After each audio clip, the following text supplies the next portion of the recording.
वंदे मातरम कर्मचारी साथियों, विशेषकर ऐसे साथी जिनका पेमेंट अभी तक PRI पे मैनेजर और यानी PD हेड से बनता था। अब आपको पता है कि इस माह यानी अगस्त माह की जो सैलरी है उनकी वो FMS 3.0 से बनेगी और इसके लिए ट्रेजरी लेवल से जो भी DDO जो पहले थे उनकी मैपिंग हो चुकी है और DDO जो थे, जैसे शिक्षा विभाग की बात करें तो CBO या अन्य जिस भी डिपार्टमेंट में जो भी DDO PRI पे मैनेजर के थे, उन्होंने अपने अधीनस्थ जितने भी जो DDO थे या जो भी आहरण वितरण अधिकारी थे उनको सब DDO ग्रुप में मैप कर दिया है। जब मैप करेंगे तभी आपके सब DDO का ऑप्शन आएगा। अगर नहीं है आपके ऑप्शन आ रहा है तो इसका मतलब आपको अभी थोड़ा सा वेट करना है, या तो आप अपने जो भी अधीनस्थ जो भी आपके ऊपर के कार्यालय है, जैसे मान लो शिक्षा विभाग की बात करें तो आप CBO कार्यालय से संपर्क करके अपने सब DDO रोल को उसमें ऐड करवाएं, मैपिंग करवाएं। अब यहाँ से जैसे मैं एक आपको लाइव करके बताता हूँ। यहाँ से जैसे जब आप वर्क स्पेस में जाएंगे तो आप कैसे चेक करेंगे कि आपका सब DDO रोल एक्टिव हो चुका है या नहीं। तो यहाँ वर्क स्पेस में आप क्लिक करेंगे तो आप यहाँ डेस्क 1, 2 अलग अलग डेस्क रोल हो सकते हैं। अब इसमें जैसे डेस्क 1 में HO है, डेस्क 2 में DDO है, यहाँ डेस्क 3 में भी DDO है और डेस्क 4 यहाँ जैसे आप करेंगे तो यहाँ आ रहा है सब DDO, यानी कि आपका सब DDO रोल असाइन हो चुका है। तो अब आपको यहाँ सब DDO रोल में आपको जा करके ये सारा काम करना है। क्या क्या चेक करना है, क्योंकि आपको पता है अभी जैसे 22 तारीख हो चुकी है तो बहुत जल्दी ही अगस्त माह की सैलरी बिल प्रोसेस हो जाएंगे। उससे पहले जो PD हेड के कार्मिक है PRI पे मैनेजर के, उनकी बहुत सारी डिटेल्स आपको वेरीफाई करनी है, क्योंकि कई बार डाटा जब ट्रांसफ़र होकर आता है तो उसमें कई कटौतियाँ वगैरह है वो रह जाती है जो नहीं होनी चाहिए, या और भी कई तरह की समस्या हो सकती है। हो सकता है किसी का पे स्टॉप किया हुआ हो तो आपका वो भी देखना है। इसके अलावा ग्रुप एलोकेशन कैसे करना है, डी एलोकेशन कैसे करना है, तो ये सारी जानकारी मैं आपको दूंगा। तो यहाँ से आपको एम्प्लॉय मैनेजमेंट में जाना है। यहाँ एम्प्लॉय मैनेजमेंट में जाएंगे तो यहाँ आपके यहाँ देखेंगे रोल अप्रूवल आएगा और यहाँ जो ऑफिस है उसमें यहाँ आपके सब DDO का जो है नाम आना चाहिए। यहाँ से जैसे ये PO और ये PD अकाउंट, यहाँ जैसे PD account chief block officer है और आ जाएगा।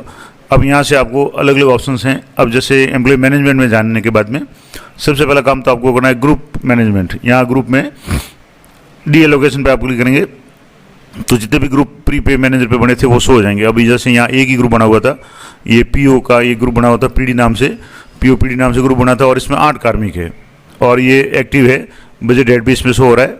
अब इस ग्रुप पे आपको क्लिक करना है और यहाँ से आपको चेक करना है कि जो जो कार्मिक इसमें है वो कौन कौन से हैं, नाम देखना है। यहाँ से जैसे 5 आ रहे हैं, इसको मैक्सिमम कर लें तो ये सारे कार्मिक शो हो जाएंगे। अब यहाँ आप देखेंगे तो ये जैसे एम्प्लॉय का नाम है, एम्प्लॉय ID इनकी बनी हुई है, ग्रुप का नाम है, सबऑर्डिनेट सर्विस है और डेजिग्नेशन टीचर है। इस तरीके से कुछ ऐसे लोग हैं जिनकी एम्प्लॉय ID नहीं है। यहाँ जैसे 3 नाम ऐसे हैं जिनकी एम्प्लॉय ID नहीं बनी हुई है।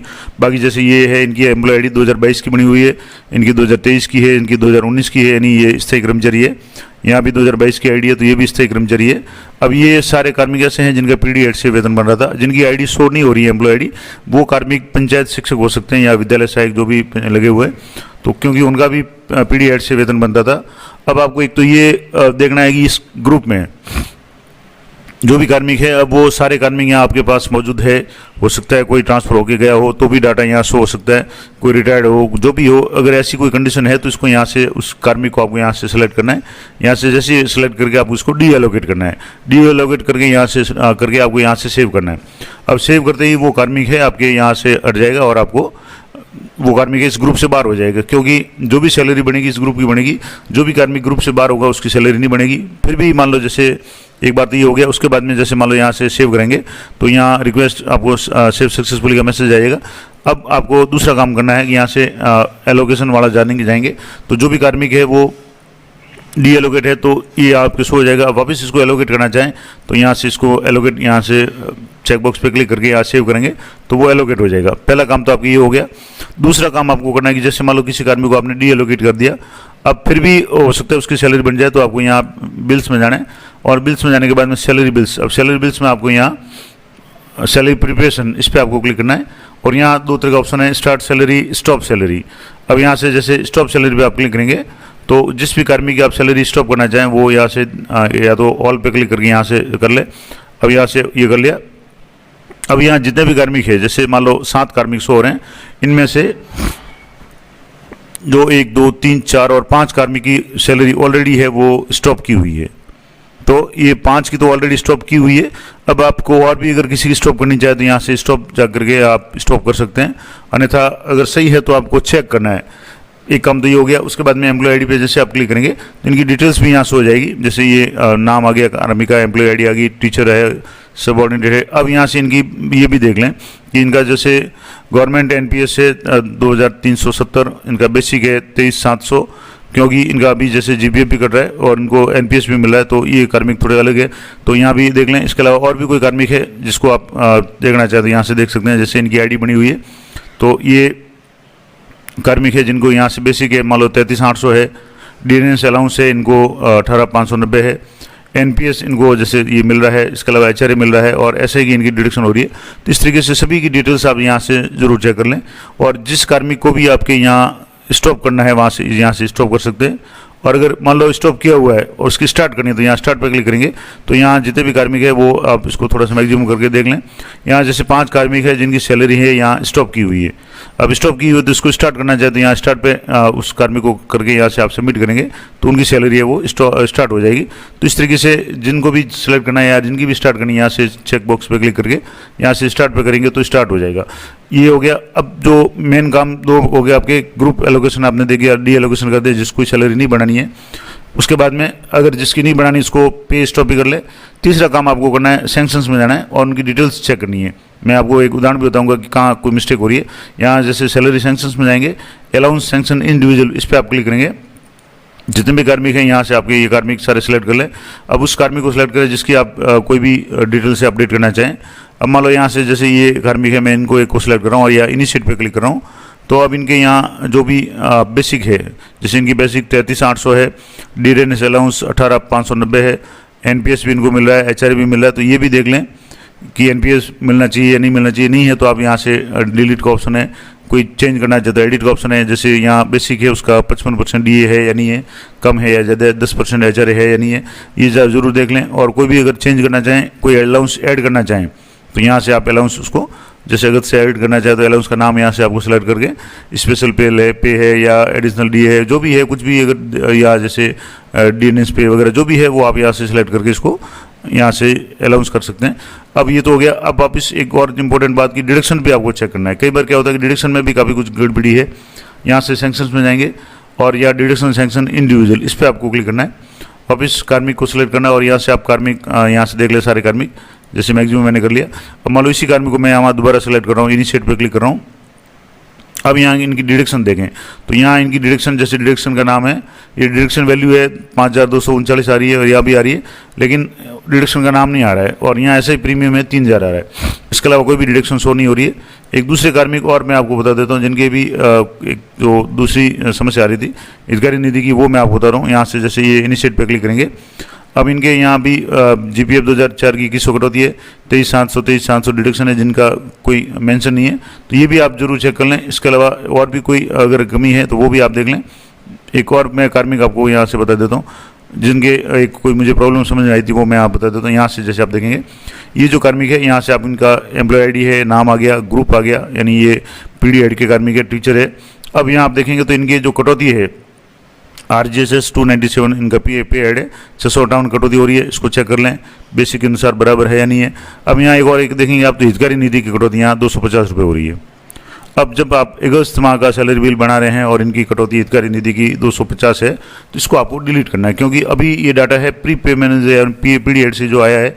अब इसमें कई ऐसी गलतियां हैं जो आपको सुधार करना जरूरी है, क्योंकि हितग्राही निधि की कटौती है आपको पता है दिसंबर माह में होती है, लेकिन ये अभी शो हो रही है तो इसको आप या तो डिलीट कर लें। क्योंकि अब ये 2 बातें हो सकती है, या तो रिकरिंग में इसको किया हुआ हो या नॉन रिकरिंग में। नॉन रिकरिंग में किया हुआ होगा तो शो तो होगी, लेकिन आपके जो बिल बनेगा उसमें कटौती नहीं होगी। लेकिन अगर रिकरिंग में किया हुआ है तो प्रत्येक माह कटौती होती होगी। तो आप एक बार तो इसको डिलीट कर दें, जब जरूरत पड़ेगी दिसंबर में आप इसको वापस जोड़ सकते हैं। इसके अलावा ऐसे प्रीमियम है, अब ऐसे प्रीमियम इनका 3000 है, जीपीएफ है 2100 है, ये भी आप चेक कर लें। और जुलाई माह के सैलरी से इसको मिलान कर लें कि क्योंकि जुलाई और अगस्त के सैलरी में कोई ज़्यादा फर्क नहीं है, तो ये भी आप देख लें। तो ये कुछ इंपॉर्टेंट बातें थी कि आप जो इनका बिल अभी प्रोसेस होगा पीडीएड के कार्मिकों को, जो भी बिल अभी 1-2 दिन में प्रोसेस होना शुरू हो जाएंगे, उससे पहले आपको क्या क्या काम करना है। तो मैंने 2-4 काम जो आपको बताएं, आपको वो काम करना है। पहला काम आपको मैंने बताया कि आप ग्रुप एलोकेशन या डीलोकेशन कर लें। जिस कार्मिक की सैलरी नहीं बढ़ानी है उसको डी एलोकेट कर दें, यानी उसको ग्रुप में नहीं रहने दें। ग्रुप हो सकता है किसी के एक ही हो पीडीएड का, किसी के 2 हो 3 हो, अलग अलग हेड वाइज बजट हेड के हिसाब से। तो ये आप जरूर चेक कर लें। दूसरे जिस कार्मिक की सैलरी नहीं बढ़ानी है उसको डीएलोकेट करने के बाद में उसकी सैलरी स्टॉप जरूर कर लें। अब यहाँ भी आप देखें तो यहाँ जैसे मैंने अभी आपको बताया था, काफ़ी लोग ऐसे हैं जिनकी सैलरी स्टॉप की हुई है। यहाँ से आप जो सैलरी वाला जो ऑप्शन है, यहाँ से जैसे बिल्स है, बिल्स में सैलरी स्टॉप और स्टार्ट, अब जैसे किसकी स्टॉप की हुई है वो देखना, तो यहाँ स्टार्ट पे आप क्लिक करेंगे और यहाँ से आप जैसे मैक्सिमम कर लेंगे तो यहाँ आपके 5 ऐसे लोग हैं जिनकी सैलरी स्टॉप है और यहाँ स्टार्ट करना चाहें तो यहाँ से स्टार्ट कर सकते हैं। तो ये भी है कि आप देख लें किसी ऐसे कार्मिक की सैलरी स्टॉप नहीं हो जिसकी बढ़ा नहीं हो और गलती से स्टॉप की हुई हो, तो यहाँ से आप इसको सिलेक्ट करके इसको यहाँ चेक बॉक्स पर क्लिक करके यहाँ से इसको स्टार्ट कर सकते हैं। डिडक्शन जरूर चेक कर लें, अलाउंस जरूर चेक कर लें। यहाँ से जैसे मैंने आपको बताया सभी कर्मचारियों की जो भी डिडक्शन वगैरह है, अभी जैसे मान लो है ये यहाँ से देख लें, ये कार्मिक है, इनका नाम है, यहाँ से कॉन्ट्रेक्चुअल है, 7th पे कमीशन है, बेसिक इनका 18,700 है, किसी का 33,800 है। तो जो फिक्स है उनके तो भी देख लें, और कोई अगर रेगुलर कर्मचारी है जिनका प्रोफेशन पूरा हो चुका है वो भी आप देख लें। और जो मैंने तीसरा काम बताया था कि आपको ये तीनों काम आपको मैंने बता दिए, जैसे अलाउंसेज है, डिडक्शन है, ये चेक करना, ग्रुप एलोकेशन डी एलोकेशन करना, और उसके बाद में सैलरी स्टॉप या स्टार्ट करना। जिस कार्मिक की सैलरी बढ़ाना चाहते हैं उसको स्टार्ट कर दें, जिसकी आप नहीं बढ़ाना चाहते या गलती से एम्प्लॉय आ गया है, जिसकी कई बार ये होता है कि वो एम्प्लॉय ऑलरेडी FMS 3.0 पे पहले से हो, लेकिन उसकी आईडी हो सकता है पीडीएड में पड़ी हो और वो अभी शो हो रही हो, तो ऐसी स्थिति में भी आपको ये ध्यान रखना है कि उनकी पे यहाँ से स्टॉप कर दें, यानी पीडीएड से स्टॉप कर लें, ताकि वो बेसिक जो FMS 3.0 जो नॉर्मल सैलरी बन रही है वहाँ से बन जाए, और बेसिक और इसके अलावा DA HRA जो भी डिडक्शन वगैरह है वो जरूर चेक कर लें। तो ये संपूर्ण जानकारी मैंने आपको बताई कि पीडीएड के कार्मिकों की। अब एक हो सकता है कि कई लोग आप जैसे लॉगिन करेंगे और आपके सब DDO का ऑप्शन ही नहीं आ रहा है, तो थोड़ा सा आपको वेट करना है, या आपके जो भी पीडीएड के जो DDO थे पहले, आपके जो भी कार्मिक पीडीएड के अंदर है उनके जो DDO थे, जैसे शिक्षा विभाग की बात करें तो सामान्यतः CBO है वो उनके DDO है, तो उनसे संपर्क करके आपको पहले अपने जो भी DDO है उनको सब DDO ग्रुप में रोल असाइन करना है, तभी आपके लॉगिन में ये सब DDO का ऑप्शन आएगा और उसमें जाकर के आप ये सारे एम्प्लॉयज़ की डिटेल्स है उसको मॉडिफाई भी कर सकते हैं। अब मान लो किसी कर्मचारी की डिटेल्स मॉडिफाई करनी है, यानी बेसिक वगैरह चेंज करना है, तो यहाँ एम्प्लॉय मॉडिफिकेशन में काफ़ी सारे ऑप्शन आ रहे हैं। फैमिली नॉमिनेशन है, इसके अलावा सर्विस डिटेल्स है, एड्रेस है, पे एंटाइटलमेंट डिटेल्स है। अब मान लो जैसे पे एंटाइटलमेंट किसी की चेंज करना चाहें तो यहाँ से किसी भी कार्मिक को सिलेक्ट करके यहाँ से आप मान लो यहाँ से मॉडिफाई पे क्लिक करेंगे तो यहाँ आपके पे एंटाइटलमेंट यहाँ शो हो जाएगी। हम यहाँ से जैसे देखेंगे बेसिक है, NPS है, ये शो हो रहा है। इसके अलावा और भी किसी भी कार्मिक की आप यहाँ से देखना चाहें तो कोई भी कार्मिक जिनकी आप यहाँ से चेक करना चाहें वो यहाँ से चेक कर सकते हैं। यहाँ से जैसे मैं इसको और थोड़ा सा डिटेल में कर दूँ तो यहाँ से जितने भी कार्मिक है प्रत्येक कार्मिक को यहाँ से आपको इसको चेक कर लें। यहाँ मॉडिफाई पे क्लिक करेंगे, यहाँ आप देखेंगे तो ये जो कार्मिक है मैंने आपको बताया था, इनके अभी जैसे एक प्रॉब्लम है कि जैसे बेसिक सही है, DA सही है, HRA ये तीनों तो सही मिल रहे हैं, GPF कटौती हो रही है, RGSS की कटौती हो रही है, लेकिन कोऑपरेटिव की कटौती हो रही है 250 हितकारी नीति की। इसको भी आप देख लें, इसको एडिट कर लें, और ये एडिट यहाँ से नहीं होगा, यहाँ से सिर्फ आप बेसिक एडिट कर सकते हैं। और बेसिक में आपको यहाँ से जैसे कारण सेलेक्ट करना है, किस कारण से आप बेसिक इसकी एडिट करना चाहें, पे एंटाइटलमेंट करेक्शन या अदर रीजन जो भी है। उसके बाद में 7th पे है, पे स्केल इनका कौन सा है, वो सारा यहाँ से जब करेंगे और मान लो यहाँ नहीं आ रहा है तो आपको पहला काम करना है कि एम्प्लॉय की जो सर्विस डिटेल्स है वो आपको अपडेट करनी है। अब यहाँ से सर्विस डिटेल्स पे अपडेट करने जाएंगे तो हो सकता है आपके असाइन रोल का भी पूछे। अगर मान लो पहली बार आपने कर रहे हैं तो आपको रोल असाइन भी करना पड़ेगा।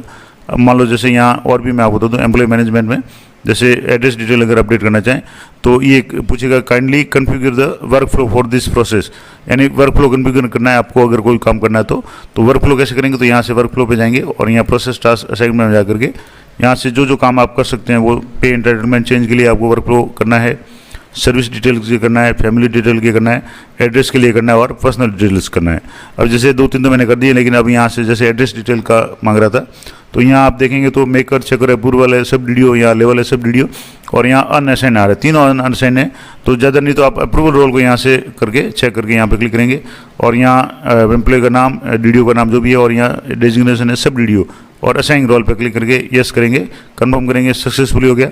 इसका मतलब यहाँ से इनका रोल है वो असाइन हो गया। दोबारा आप चेक करना चाहें तो यहाँ से एड्रेस डिटेल का वाला है, अब यहाँ सब DDO रोल है यहाँ से एक्टिव हो गया। अब आप कुछ कार्मिक की जो भी यहाँ एम्प्लॉय मैनेजमेंट में जा करके एड्रेस डिटेल है वो यहाँ किसी भी कार्मिक की आप यहाँ से चेंज कर सकते हैं। मॉडिफाई पे क्लिक करेंगे तो यहाँ जो भी एड्रेस इनका होगा वो यहाँ से आप इसको चेंज कर सकते हैं या इसको एडिट कर सकते हैं। तो ये कुछ आपके अगर चेंज करना चाहें किसी भी कार्मिक का तो यहाँ से आप पे एंटाइटलमेंट चेंज कर सकते हैं, सर्विस डिटेल चेंज कर सकते हैं, पर्सनल डिटेल चेंज कर सकते हैं। तो ये काम आप भले बाद में करें, लेकिन सबसे इंपॉर्टेंट काम अभी जो अगस्त माह की सैलरी के लिए आपको करना है वो कर्मचारी की बेसिक HRA और जो भी डिडक्शंस हैं वो सारी चेक कर लें। और इसके अलावा अगर कोई कार्मिक है जिसकी सैलरी स्टॉप है तो उसको स्टार्ट कर दें। जो कर्मचारी यहाँ है नहीं या और कोई किसी कारण से उसकी स्टॉप करना चाहें तो देख लें कि स्टॉप है या नहीं है तो उसको स्टॉप कर लें। ये संपूर्ण जानकारी थी पीडी ऐड के संबंध में। आशा करता हूँ आपके लिए उपयोगी रहेगी और इस संबंध में अगर आपकी कोई क्वेरी है तो मैं कोशिश करूँगा यथासंभव आपका उत्तर देने का। आप कमेंट जरूर कर सकते हैं। तो मिलते हैं नेक्स्ट वीडियो में। तब तक जब भी बिल इनके बनेंगे मैं अगली वीडियो में आपको डिटेल में बताऊँगा कि क्या करना है। तब तक जय हिंद, जय भारत।